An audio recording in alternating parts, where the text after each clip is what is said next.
Hello, and welcome to the Comedian's Paradise. This is the podcast where you speak to mavericks and comedy anti-heroes from across the comedy world. Now, today's guest has come all the way from Sweden. He's originally from Lithuania. He has conquered all the comedy Gong shows in the UK. He could probably lift me with one hand. He has an awesome name.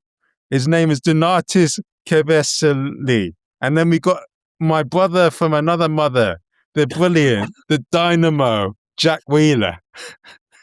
Hello. Hey, boys. Now, for anyone that hasn't heard about you, Donatis, tell us a bit about your comedy background and how you became a comedian. How I became a comedian. Well, first, I think I was inspired to do stand-up, but I think as for every comedian, it just takes some time to actually go up on the stage and do it because it's such an intimidating thing to do. So I first found stand-up when I was in Lithuania, just watching YouTube videos. I was watching clips of Bill Burr when I was like 18 or 17 years old. I was like, wow, this is a thing that people can do and get paid. Because it didn't seem like just jokes. Because I was used to, in Lithuania growing up, I was used to see like anecdotes, something that's like clearly written.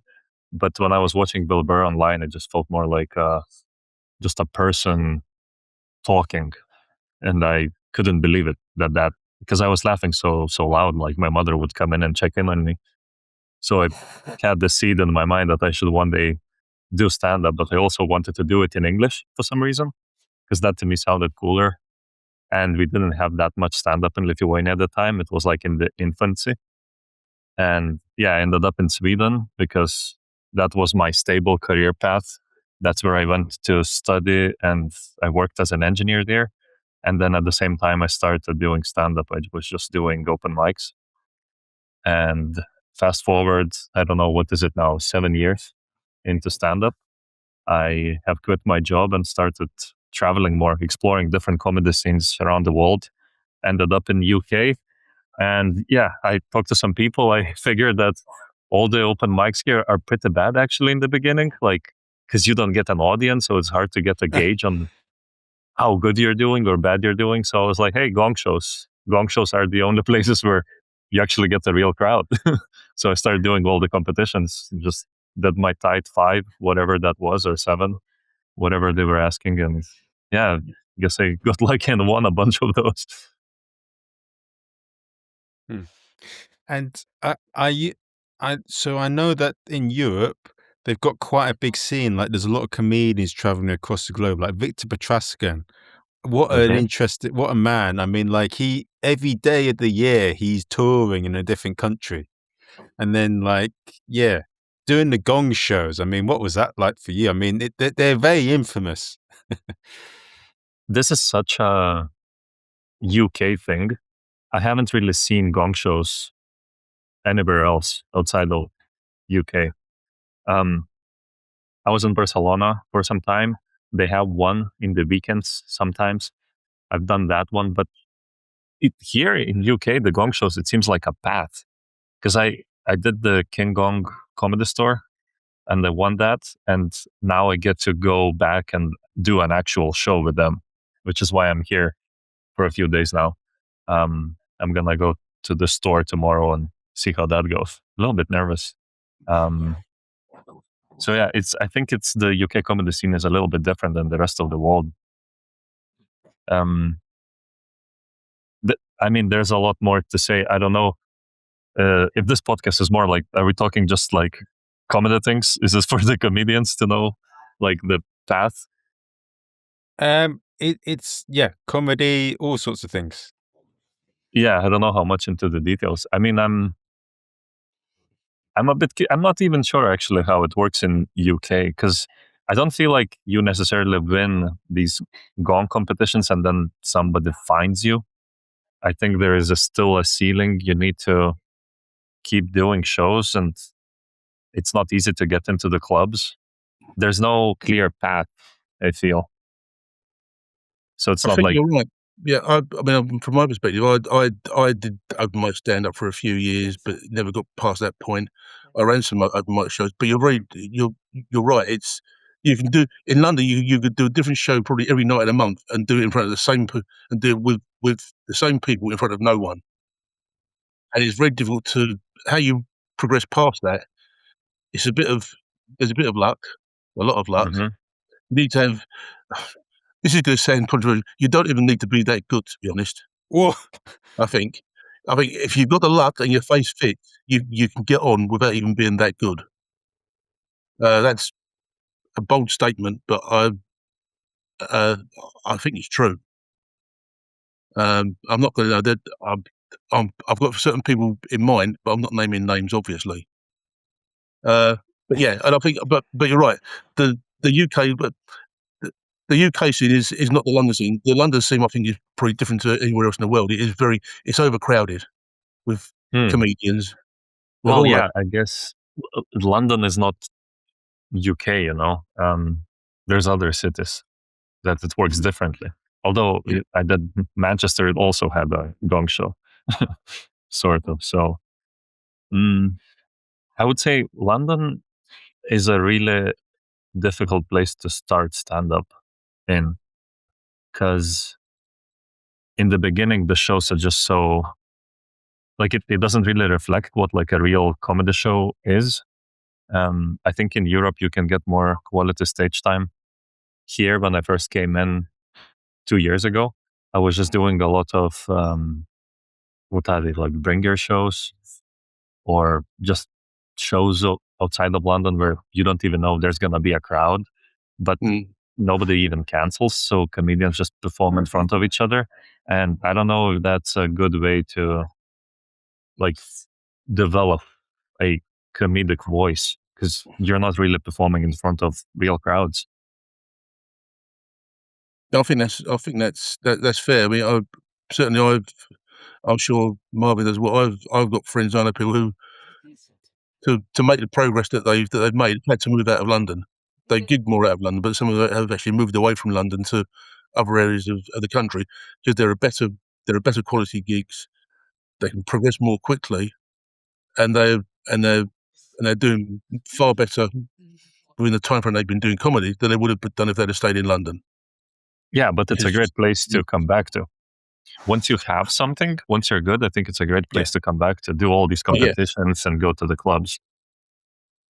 But getting good in London in the first place is difficult, or making that progress in the first place. Yeah, You get it to the could point where you be. can do it.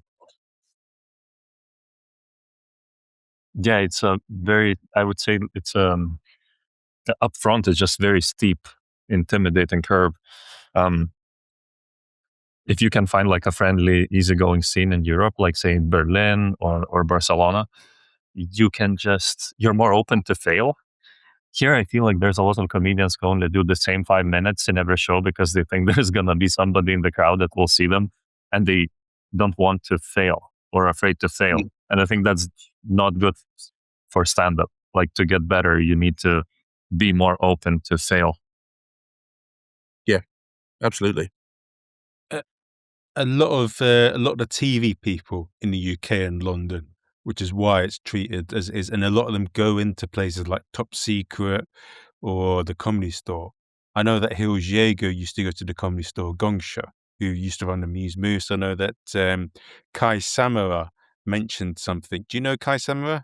I think we gigged with him a few Yeah, times, but yeah, he mentioned that he got scouted in Top Secret because of Mark Rothman. You do hear stories about lots of different people going to Top Secret or the Comedy Store and they get signed up. But the big problem is, I interviewed a lot of people on the podcast, and like Tom Little, who's a really good comic, I think he's gigged in lots of different parts of the UK, and in terms of getting paid well, making a living from comedy, it's way better up north or in the Midlands. The rent's cheaper, but you get paid more, and there's less acts. So mm, that's what it's, and in Scotland too. But if you want to get famous, London seems to be. But then again, people are going away from London as well because they got the BBC in Wales. You got Ignacio Lopez, who's done quite well for himself. You got quite a few comedians from Scotland who've got on TV. and there's a few from north. So yeah, maybe things are changing a bit. Social media is the king now, baby. Yeah, that's why Yeah. everything's decentralized. You don't need to be here necessarily.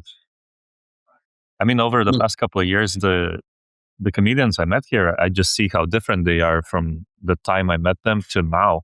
Like their social media is blowing up. People are doing different types of content, or they're just consistent. And with consistency, things just happen.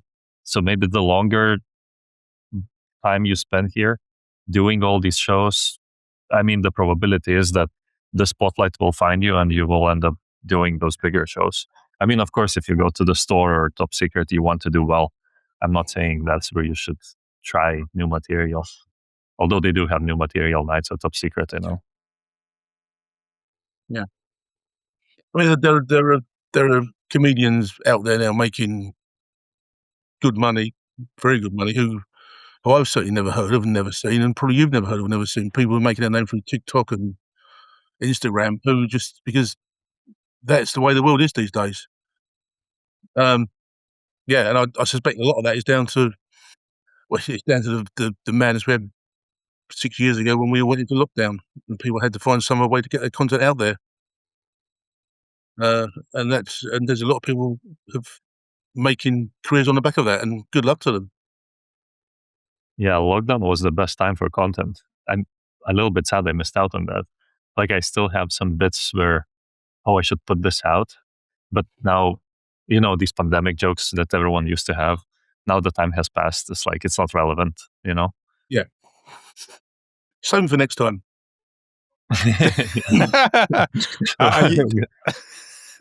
Are you going to make it happen, Jack? No. Patient zero in the middle.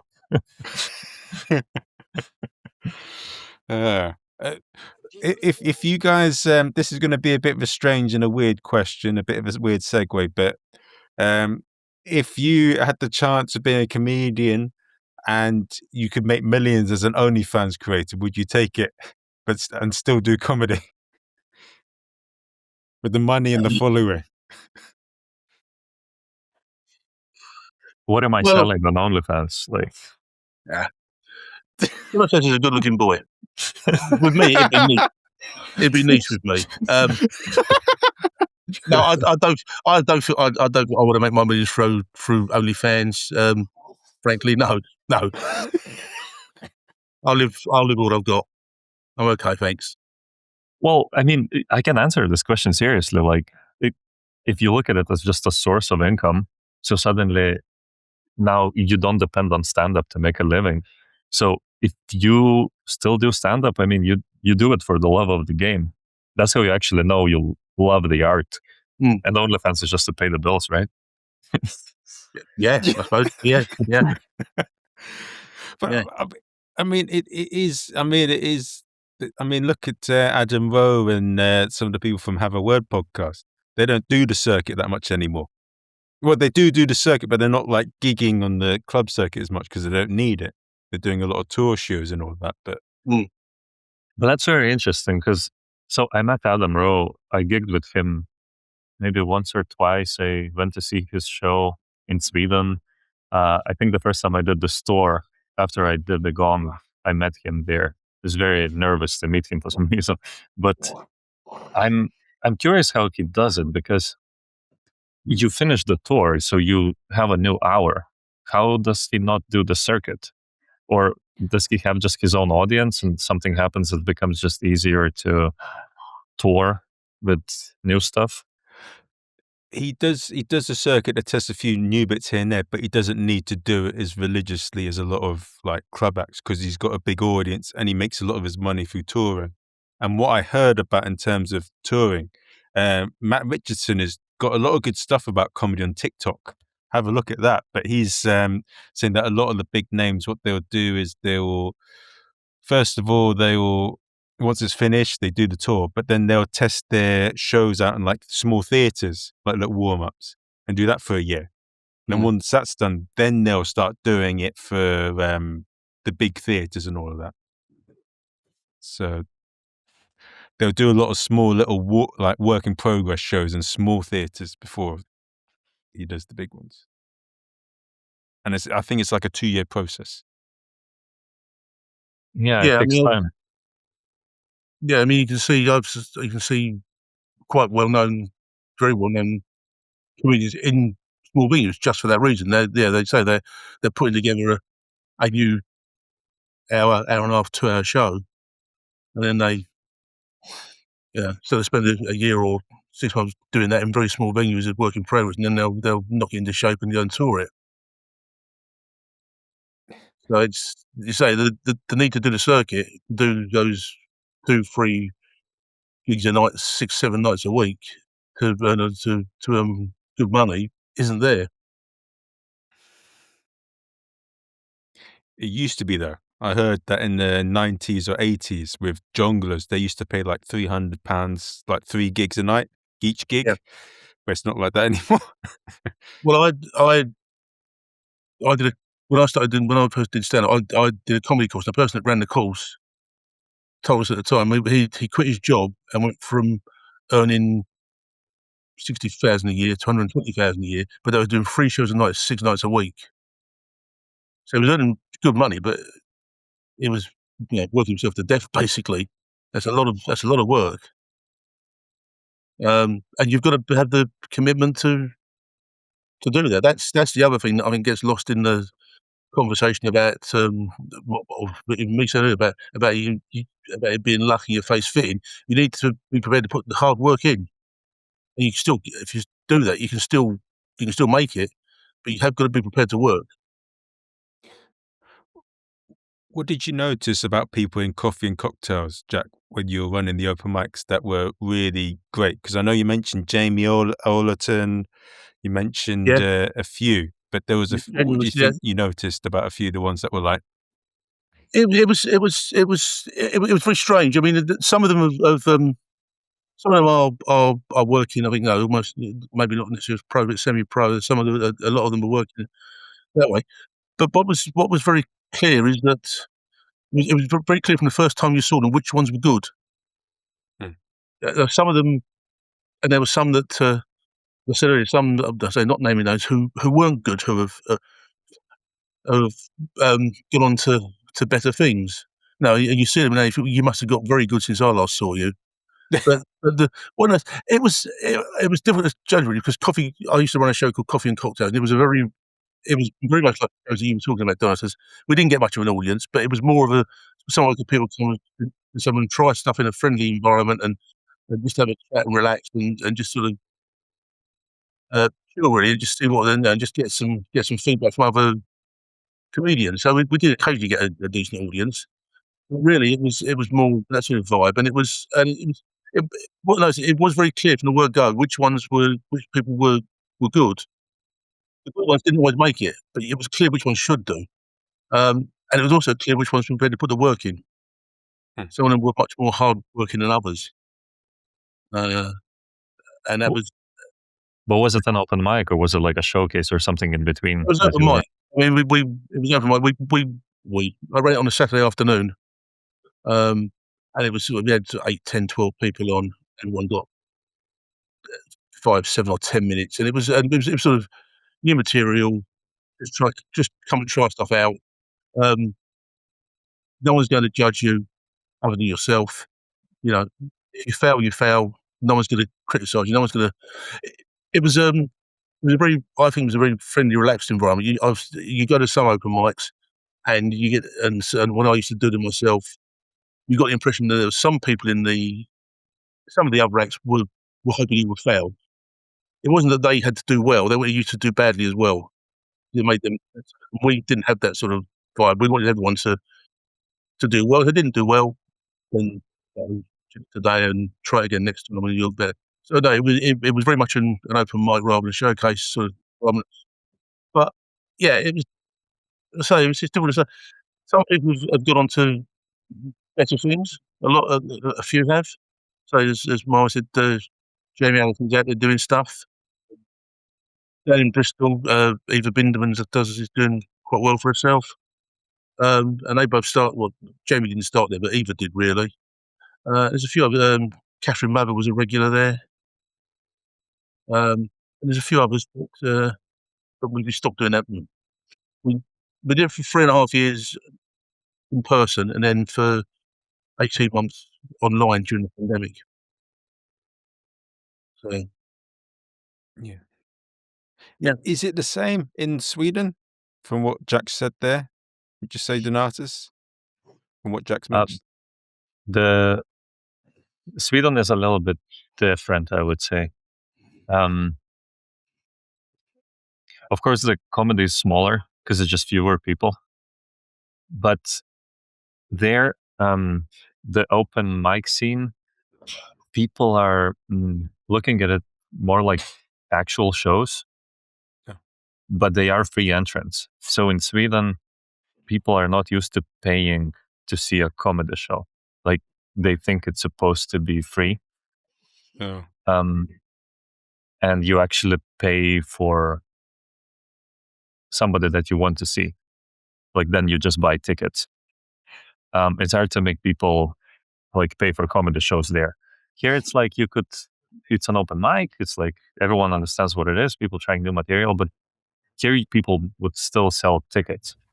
And in Sweden, I mean, it's not like you get like a big turnover of audiences. So you might get a lot of regulars coming back to see the same show, and it's not that many comedians competing with each other. So you will kind of, I mean, they're not as competitive because it's not that many people, you know? So you just get along. Yeah. Although, I mean, there is that, I don't know, that silly like pettiness.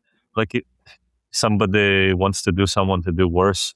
But then again, like you're in the middle of nowhere, like nobody's doing nothing here. Like why hate on each other, you know, just support each other. And it's not that much opportunity in Sweden. You kind of have to make your own opportunity. Here in London, yes, maybe you could get discovered. But in Sweden, I think it's easy to get comfortable because everyone has like a day job and they just go to a comedy show to perform, but more like to hang out. So it's easy to get complacent and not to have like a vision and direction. What do you want to do? So you're just like, oh, I just want to go out, do my 7, have a couple beers, hang out with my friends, and go home. And that's just a routine for a lot of comedians there. Yeah. I'm sure Marvin would have similar numbers. When I ran my show, when we did live shows, we did it for 3.5 years, and that was 55 shows in total. But it was open mic, and there'll be some turnover of people coming into comedy and then leaving it again. I reckon over those 55 shows, we had probably 200 different acts, which is a lot of which is a lot of different acts, and that's really scratching the surface of what was going on in London at the time. That's a lot of acts over that period. I mean, in 1 year alone, I checked. I was looking at some numbers the other day. We had 90 different acts in 1 year alone, and that's that's about as many comedians that there are in Sweden. I don't know. And there were people that. I know for a fact there were probably at least as many comedians, if not more, that I never had on show. London's a big market's flooded, really. But, I'm sure Mark would have similar numbers for the shows that he ran. Yeah, I had a lot. I can't remember all of them, but yeah, I'd say around that sort of number. I mean, I'd say the only thing that's changed since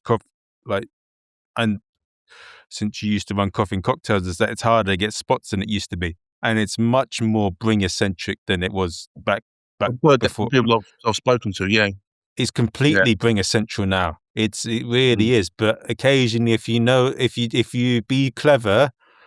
No, not be clever, but I've occasionally booked a few bringers and I don't bring anyone in. And I'll ask someone, could I borrow one of your mates, please? Oh, yeah, I think we've all done that before now. But yes, that's what I do. I know I've heard the same from talking to people I'm still in contact with who are still on the really open the mic circuit. It's much more difficult to get gigs. And the other thing I've heard, and I don't know if it's true, it seems that it's much more. I've been told it's much more cliquey than it was before. It's very much it is. who you know, and I think it's always been like that. But I understand from my friends' experience. It's more now. It's more than it was before. I don't know. Yeah. I don't imagine that Donaldson's found that because he's probably at a level where that's not an issue particularly. But certainly it may have been at the start. People are more prepared to book you if they know you. But that seems to be even more prevalent these days. Yeah, you guys mentioned bringer shows. That's another thing that I only see here, not much else outside of UK. Do you find them? How do you find them functioning? Because I think I did maybe one or two. I really didn't like them because I feel like the audience is not really there for the shows. It's like somebody's friend on their phone, and then the comedians, they don't pay attention because they think about their own act. So I find it like one of the worst experiences to just gig for the crowd that is not really interested in being there. I don't understand how that works here.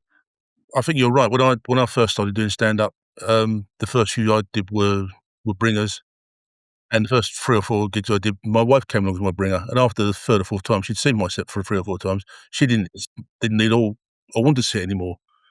So by that time, I was running Coffee and Cocktail, so I was meeting other comedians, and they were recommending shows that weren't bringers, and some of them were running shows. I mean, at the time, I'm sure it happens now as well. A lot of people set up their own shows just so they can guarantee themselves stage time, even though their stage time may not be good quality stage time because there's no real audience and it's full of other comedians. They're still setting up their own open mics just to guarantee themselves showtime, stage time. Sorry, I'm sure that still happens. Are you But guys of the opinion that any stage time makes you better, or do you think it depends on what kind of stage time? Not anymore. no, I don't think. No, it needs to be of a certain quality. You need to. I think you're saying, no, you if you've got if you've got a crowd there, unless you're explicitly new material and everyone knows it's new material, unless you've got a crowd there, you're not going to know whether it's actually any good or not. I mean, sorry, the lawyer, I wrote a set 7, 8 years ago based on fairy tales, and I did it at a club with a proper audience, and it got 1 laugh in 1 place. And I thought, well, I know better than you. This is quality. And I did it again the following night, a different place, different audience. It got 1 laugh in the same place again. And I thought, well, that's clearly not worth it. Chuck it away and never do it again. But there are some places I could have done that, and people say, "Oh, that was good. That was great, Jack. You should stick to it. You should read." But no, in front of 2 real audiences, I got 2 laughs for it with exactly the same joke. So no, I don't think all stage time is of equal quality. No. No, I don't think so. What do you think, Marvin?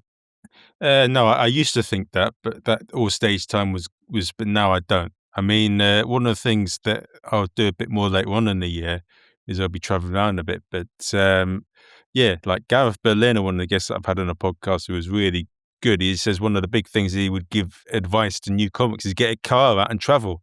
And that's a big thing that I hear from a lot of comics that have been going for a while. Travel up and down the countries that you're in, do the hard yards, get the experience of different gigs. That's it. Like, don't just stick in London. Like, get out of London and gig a lot. Yeah, I would agree. Yeah, you need to experience different audiences, different crowds. It's very evident to me when I leave Sweden that the crowds are different. But of course, I perform on mostly Swedish lineups. It's not like we have an English comedy scene. I just jump in as an English act, hoping Right. that the crowd speaks English, which they do. But the mentality of the people is just so different. It's not this vibrant international atmosphere that one would find here. And the audiences are the same. So you're kind of forced to do new material every time, or you think you have to. Here in London, I noticed, the audiences are always different, so you can stick to the same jokes until you're tired of them. That's how it works. So is that why? Sorry. No, Yeah. you were going first. Sorry, Jack. I've seen some of your tips from your work online. You're doing a lot of crowd work. Is that for that reason? One, you're clearly good at it and you seem comfortable doing it. Is that for that reason that you know that people that some of the audience would have seen and heard the jokes before, and you don't want to risk them negative reaction from them? The crowd work is different every time because you're dealing with what's in the room, aren't you? Rather than having a pre-planned set.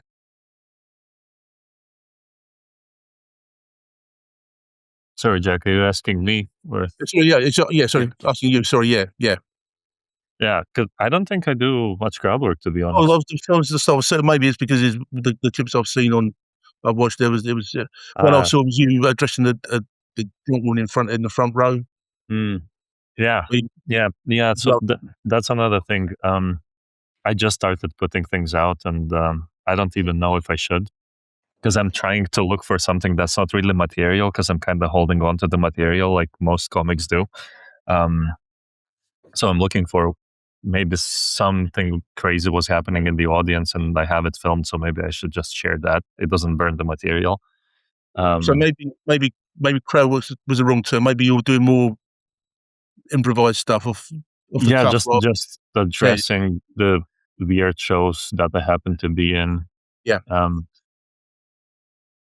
More like riffing on, yeah, because sometimes you just can't do material. Everyone's no, getting heckled in that one clip that I posted. Yeah, it was just the whole lineup was just had to deal with that first yeah, row. Yeah, I wouldn't say I do that much crowd work, but it's a good skill to have, and I think it's useful for the comedians to host a little bit here and there to start, because you feel different. When I first started hosting, which I haven't done that much, I realized I'm closer to who I am as a person, not so much when I'm on stage trying to just do my act. I think it brings you closer to who you actually are. You're more natural because you don't feel that pressure of like, oh, I have to be funny, because no, I'm just hosting, so I yeah, can be myself, just like a good host. And then naturally, I think you're just more like funny on the spot, mm, which is very yeah, refreshing. Because when you first start doing stand up, you're just so in your head, you don't allow anything else to happen other than what you have planned. yeah. Oh, yeah, very much. Yeah. Have you seen the flip side of hosting though, where it's been a difficult one? I've had it a few times where I've hosted and it's been difficult, and it's bloody hard. Yeah, I mean, what can you do about that? Get off the stage quick, Jack. That's what I've done. You just hope that the comedians can save the show. You're trying, but I mean, you address it. You're the host, so you're just addressing the energy in the room constantly. Yeah. Yeah. Mm. Who would you say are examples of like good hosts you've seen, Jack? So I'll mention like a few people I think are incredible hosts on the London circuit. Like Siobhan Dodd is extremely likable, very warm, and I don't know, she's just a maestro of hosting. Yeah. She could turn a toilet into a warm room. What's it called? Like Luke Oliver, I don't know. He's just got that friendly sort of friend from next door behavior, and I don't know how he does it. He's just really, really likable, warm, friendly, and they're both very good off the cuff. Yeah. I mean, I've been a bit away from sort of going to open mics and those sort of shows in London for a while. When I was doing it, someone you mentioned earlier, Jamie Allerton was always very good. It was very in your face. You knew it was it not necessarily aggressive, but you knew he was there. He was very much you knew what was going on. He was always very good. Among other people I used to run a show, I used to co-run a show called Memoirs of a Geezer. Oh. Naomi Watts, who ran that, she was always good as a host and MC. She was always, again, very warm and friendly, inclusive. Yeah, but there was mainly those sort of there are probably others about that I can't really bring to mind, because when I did my show, we tried to have a different MC every week. If someone wanted to try to be the host and MC, I'd let them do it. No, whether they're really good or not was sort of, to some extent, less of a concern of mine. Emily McQuaid is very good. She's very friendly and as a host and MC. But really, I'm a bit away from it. So it's the people I'm talking about. Some of them are still around the circuit, but these are 3, 4, 5 years ago. A lot of them. More recently, I have seen. I think is very good. Is Leslie Gold is very good Okay. as a host, as an MC. And she's very good generally. I mean, I think she's about to take the step that Donna says took. She's about to pack her job in and go for it full time. Oh, okay. So yeah, I think she's doing that at the end of this month, possibly. I may be wrong on the but I think she's about to take the leap and try and make comedy a full time job. So I can imagine she's a force of nature because she has that sort of, hey, come on, what's going on here? Sort do you of. know Leslie Donatus? Have you met her? No, all these names you mentioned, I'm just She's trying to search. she lives in London now. She's from New Jersey originally. She's 5 foot nothing. She's 5 foot tall. And Maybe that's why I miss her. she's what you'd expect. You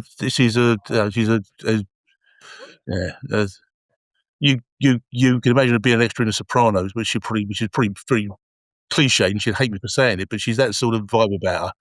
You know, she brook no nonsense from anybody. Yes. Gold, Yeah. GOLD. She runs a show in London, Sofa So Funny, which is, I think that's a couple of times a week, and then she does. They've got a couple of other variations of it. One run by Nick, the other one by Jacob Hatton. Jacob's also very good as a host and MC. If you need someone, well, he's also good. But really, these are I know they're still gigging and working, but most of the ones I know are from 4, 5, 5, 6 years ago. But they're the ones that I know are still out there on the circuit. Yeah. Working. What about you, Donatus? Any hosts in Sweden that you're like, oh my God, they're the bollocks? Because I know I had Jonathan Volins on the podcast. He's an amazing guy, and he told me great things about the Swedish circuit. He told me that he went into Austin, and I've done a couple of podcasts with comedians from Austin, and yeah, there is a good scene. It's booming at the moment. Lots of people coming for Kill Tony and the mothership, but there's a side of it that is suffering quite poorly, and they're all doing the I can't say this sort of joke, or I heard that I've heard that Sweden, he was really proud of the Swedish scene and how it compared to the Austin scene. Yeah, I would say they're very different. Well, I can't even make the comparison. I think Austin is just so strange because, I mean, when you say Austin, everyone just thinks Kill Tony and Joe Rogan. And that is not really representative of like what other scenes are like. I think I don't know what's it like there. I've never been actually. It would be interesting to see. But when it comes to the Swedish scenes, the thing is like we don't have that big of an English scene. So I think Jonathan is at the forefront of it because he's running, he lives in the capital, Stockholm, and he's running Lav House. And that's like the main English club in Sweden, I would say. There's a lot of Swedish comedians who also perform in English, and there's a lot of English comedians, but in Stockholm, not so much. I'm on the other side. I'm in Gothenburg. Our shows are mostly Swedish. We have one English comedy night. I would say we have several good Swedish hosts, but I don't know if it's relevant because they don't perform in English and they don't host in English. So, I mean, it's hard to say. But yeah, I think the Swedish comedy scene, I think they're doing pretty well. I mean, if I was in Stockholm, yeah, I have performed with Jonathan. I headlined his place, Lab House. It was probably one of my favorite gigs of last year. I did it last year in like March or April. Just the best time. It was, I don't know, like 150, 200 people, internationals. It's just really good atmosphere. And it's fun to perform in Sweden because that's your crowd, you know. I have lived in Sweden for some years, so I know what they could relate to, and you can do more local things that people find funny that wouldn't work here. That's why it's so fun to perform, you know, there. Okay. Yeah. We were chatting before we started, and I mentioned the fact that your website says you describe yourself as a fresh East European. What exactly? Fresh East European perspective. Are there any other East European comedians out there that you would recommend, or that we should look out for? I mean, Marvin, in the beginning, you mentioned, I don't know if it was part of the recording, but you mentioned Victor Patoshka. Yes, a bit. Yeah. Yeah. I mean, he's huge. He's like an actual comedian that I'm happy he's doing well, but like, I also wouldn't want that life because he lives in the airport. Like, Yeah. and that's one of the worst places for me to be. I mean, he doesn't have a home. It must be so tough, just always on the road. But that's also like, he's just a peak into stand up. More Eastern Europeans. There's a few here in London. I mean, you guys definitely know Evaldas Karosas, fellow Lithuanian. Oh, I've heard of him. Yeah. Yeah. I've heard great things about him. Yeah. I think he's I don't know what's the definition of making it, but like, he's definitely gonna get somewhere that he's aiming to. He's done all these big competitions like BBC. I think he was like a runner-up. He didn't win, but he was like top 3. And they know he works hard. And I think he should be bigger, but I think he's just working at his own pace. And there are people that are really good that just don't really put themselves out there that much. But I think the industry will find them because, I mean, he's already in the clubs. So Evaldas is a great guy to look out for. I heard things about Donatas Stajenka. Is that how you say his name? He does this joke about Andrew Tate. But he's a mad man. Like he gigs, like I heard he gigs every day or something. Yeah, I mean, that's another guy. He's always somewhere. Like, I think maybe on average he does like 10 mics a week. Maybe that's a low number for him. I don't know, which is crazy to me, you know, just to be able to like just the logistics of it all. Like, I'm afraid to double up tonight. Like, I don't know if I can make my spots, you know, how do you even organize this? But yeah, he's always performing. I think he's trying to post more relevant things. So maybe he's trying to aim for the current events and have a joke about that, which is also like a good strategy if you want to catch some trends and increase your follower count. I don't know if it matters for, I don't know, Instagram that much. It depends what kind of game you want to play. But that actually is, I mean, that's something that works. Trying to be viral. It's a little bit, I don't know. I feel like I don't want to do it, or I can't do it. I'm not sure.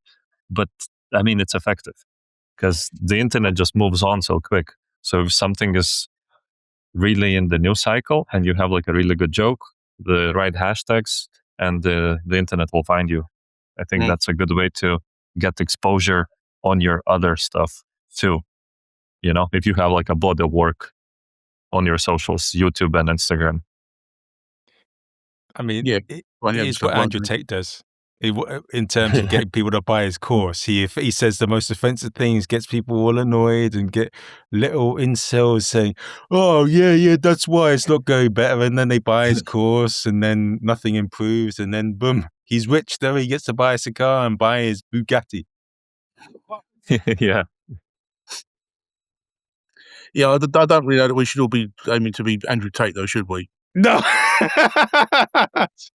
I think we've got enough Andrew Tates out there. Okay, I know that's not what you're saying, Marvin, but even so. But I'm just saying that's what a lot of things are now, isn't it? Getting attention, Absolutely. getting people talk about you. I mean, Mizzy, there was a really mad, stupid TikToker who did these pranks where he's saying to people, "Do you want to die?" or going into people's houses and then going behind McDonald's and stealing burgers. I mean, he got arrested and he was banned for 2 years for these stupid pranks, but now he's back and doing the same thing as before. But he got famous and a lot of attention, but he got arrested. It's very much the old saying, isn't it? That any publicity is good publicity. If you get your name out there, however you do it, that does really depend on what you're looking for in the long term, doesn't it? I guess. Well, I don't want people. I mean, I don't want people wanting to hit me after a show for being famous. So, this is probably a very subjective question, but how long did it take you before you thought you have you got to where you wanted to get to, and how long did it take you to get there? Well, I guess you've still got ambitions in comedy, but do you feel you've got to where you wanted to be at this stage of your career? Yeah. So, I mean, I think the big change for me happened about 2 years ago when I actually decided to invest more time into this, because that's when I quit my day job and gave myself time to travel and explore. So, especially with the first year, I'm really happy how things went. I performed in Barcelona for like a month. I met a bunch of people there. Michelle Wolf is based there. So I got to perform with her, like it's weird how like big people, they're also perform in the same places. So it doesn't matter if you're just an open micer or somebody like really seasoned, you're kind of close to each other. And I think it's cool to experience that. And then I got to London and unexpectedly, I mean, I did way better than I thought I would do. And then I started chasing these competitions. I mean, it opened up some doors. I got to perform with actual professional comedians who make a living. And then I remember I met one guy who invited me to go and headline in Japan for a month. I was in Osaka. I'm actually wearing like a t-shirt from that club. It's called Arawar Comedy. I think they changed the name. But that was like a really interesting experience that I didn't expect to have. Just living in Japan for over a month and just doing shows every night in a small room with very international audiences. And it's very interesting how different it just, because it's such like a pocket of comedy there, because Japanese people, they don't really know English, right? Yeah. So it's just internationals that go there and they're all tourists. So all the crowds are new every night. So they're kind of running it as a business. You could do like the same material every night because you want to give them the best time. And there's a few comedians that are really good and they really just developed in that club because there's no other open mics there. But I was surprised that you could get that good just performing in one place, I met one guy, I'm going to give him a shout out, Gaku Hiroshima, this Japanese comedian. And I think he's maybe 2 years in. He only performs in that club, but his 7 minutes is so tight. Like I told him, I was like, if you get to UK, you would just crush every Gong show. Because a Gong show is it's not just the material. It's like the personality. It's how you look. It's like ability. Everything comes into place. And I mean, that guy, he has it. Like his 7 minutes is tight. So I think I definitely exceeded my expectations for what I wanted to experience in the past couple of years. I think I'm more trying to face like the professional side of stand-up comedy now because I try to do a small tour in Sweden, sell my own tickets, learning the business side of things, how marketing works is just difficult, And I think in that business side, you tend to lose or forget the reason why you even like stand-up. It's like, it's very hard for me to like be creative these days. I find it difficult to like come up with new material because it's just that pressure that like, oh, this has to be good. You have an idea and like, but that's not funny enough. Maybe it's a chuckle. It's not a laugh. And it's really difficult to stay in that. And of course, like financial pressure. So like, how long can I keep doing this? Because you're just kind of trying to slow down your burn rate when it comes to savings and figure out a way to, keep doing it. That makes sense. So I think that's the biggest challenge now for me, like how to keep doing it and how to make sense of it all financially. That's where I am at the moment. Yeah. Is there anything that you would change about the comedy game?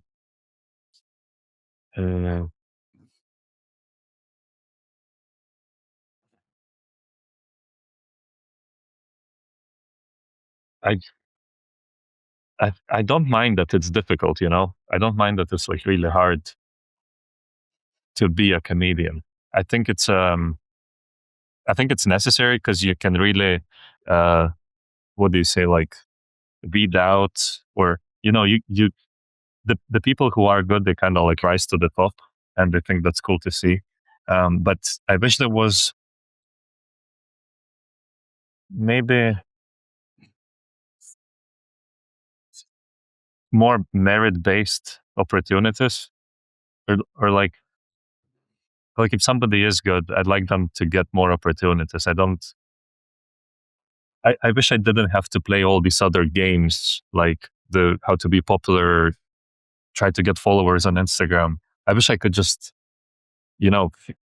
show, okay, look, I have my act. I'm a decent comedian. I can make people laugh, and I could just get to perform in clubs. I think that would be better. But now you have to be smart. You need to okay, how do I become viral before I become funny as a stand-up, Like it's just a lot of, I don't think that's healthy. I don't think that's good for stand-up. No, I think you're right. It should be hard. You just have to. You should have to the works and long skill and ability. But maybe I'm saying that as an excuse. I don't know, because I haven't figured it out. I don't know how to play this game, because it's not just about holding a microphone and performing. It's about so many other things. Just going to turn the light on. It's getting dark in there.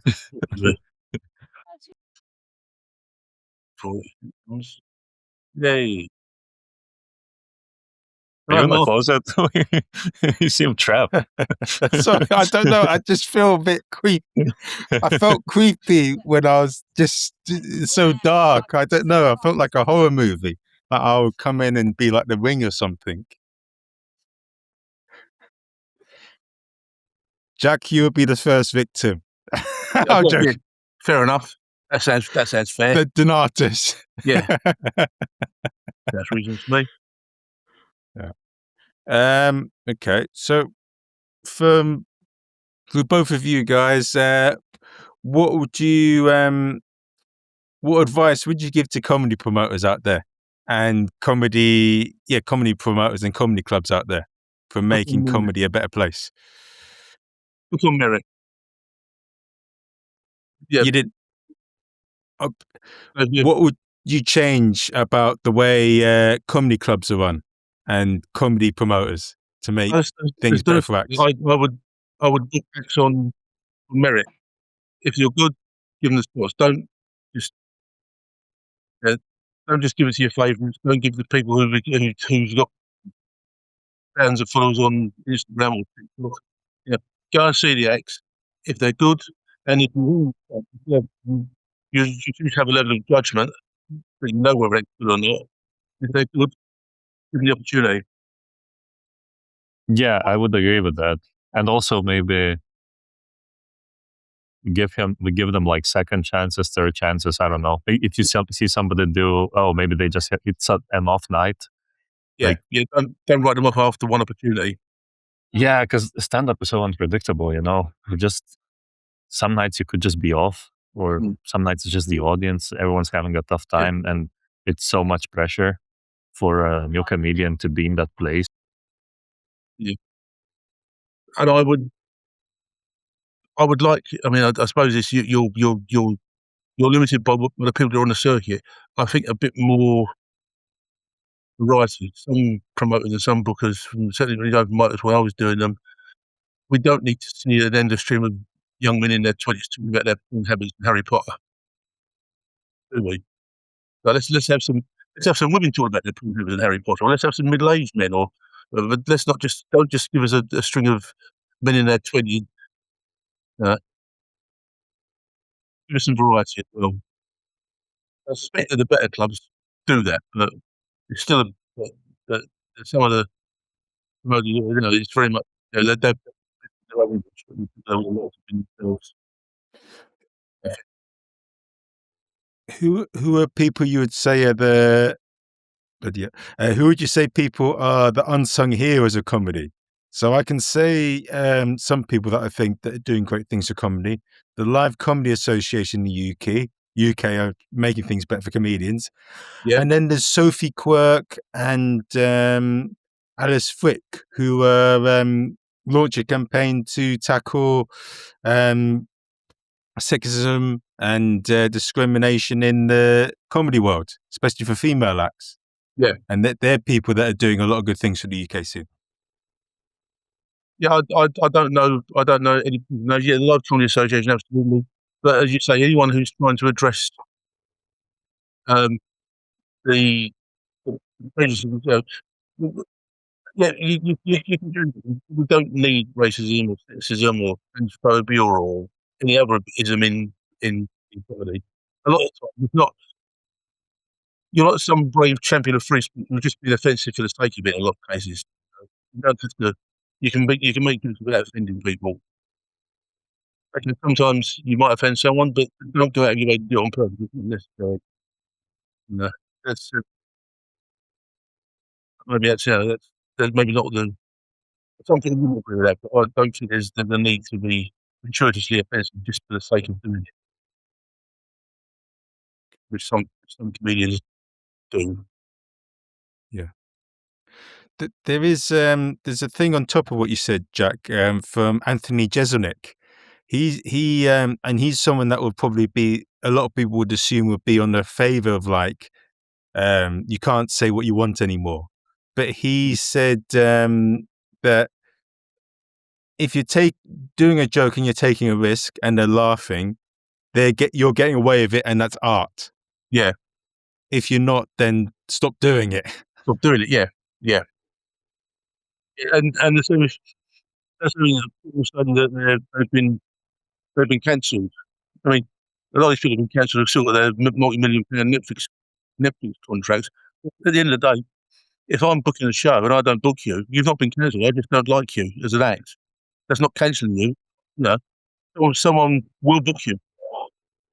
If they don't, then maybe and if no one will book you, you need to limit yourself. But very few people are genuinely cancelled for what they say. There's always an audience somewhere or because somewhere who will book you. Yeah. I think and all these people know you can't say anything these days. Well, they're out there saying it. I wish they'd stop sometimes rather than telling me that they can't say it. So, but I am a very middle-aged, middle-class, woke man, so I'm very much that view. Yeah, we could just all be nice to each other. That'd be better, wouldn't it? Yeah, I agree. But anyway, yeah, more opportunities based on merit, more variety. What about you, Donatus? Yeah, I just agreed with Jack. More opportunities and merit based. Okay. So, for anyone that hasn't heard about you guys, how do they find out about you? And give address first. Well, I'm not doing anything at the moment in the comedy world. I'm currently I'm in the middle of a year-long writing project where I take a headline from the newspaper each day and write my version of the story. I never read the story. I just write my own story. I'm also writing a play at the moment, which I'm hoping at least get some first draft of it, or first draft of 2/3 of it. And if that works out, I may see if I can get some fringes maybe in the year. I have an idea for a one-man show that I'll do, but there's no point. There's no need to get in touch with me because I'm not doing anything really. Unless you want to get me a friend, in which case I'm on Instagram as Pirate2908. I'm on Facebook. Jack Wheeler. I'm not on X. I'm not on Blue Sky. I'm not on Threads because I found it's bad for mental health. So I'm not on any of those. Okay. But yeah, I mean, please get in touch with me if anyone wants to. But just for a chat and talk about or music or books or plays. Yeah. But otherwise, there's really no need to. What about you, Donatus? How do they find out about you? Yeah, it's very simple. There's not much out there. It's just the Instagram. I hope you guys can tag me or write it down because I'm sure the people won't be able to spell this. At Donatus Kveselys. First name, last name. I'm on Instagram. I'm going to be doing some shows. I'll keep doing some shows in Sweden and I'm traveling. So I'll be bouncing around Europe for a bit, but probably just hitting up the local clubs, see how that goes. Okay. I should Guys, be recommending you everywhere that I can, which will be Instagram and Facebook, because I'm nowhere else. And the people I know. That's sweet. You have to pay Jack commission as well. That's what he's saying too. No, I didn't say that. No one. I'm joking. No one has paid me anything. I do this out of the goodness of my heart. Okay. Well, guys, I hope you've enjoyed the episodes. Thank you. Yes. Give this episode, where to find Jack, where to find an artist. Give this episode a 5-star review on Amazon or iTunes if you liked it. If you didn't, don't worry. Next episode is going to be with Russell Hicks, an improv extraordinaire. And I've got interviews scheduled with Dane Baptiste, who is cancelled on the UK circuit. And I've got that's who I've got so far. So, and I'm going to speak to Peter Jones. So I'll see you guys soon. Great. Nice. All right.